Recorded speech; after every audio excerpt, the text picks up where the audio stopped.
Assalamualaikum. Bugün biz armançıktan en güzel reseptini yapacağız. Bizge gerek 400 gram pеченье, süt, kakao, seminçikalar ve yağ.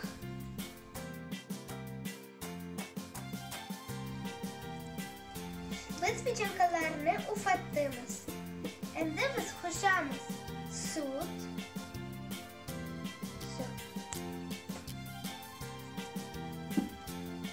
kakao, un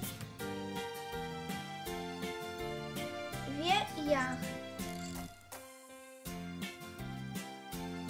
Şimdi onları karıştırıyoruz.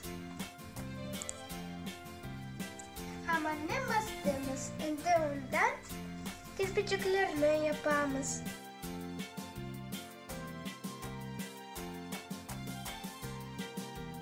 Ve seminçikalarla ilerler.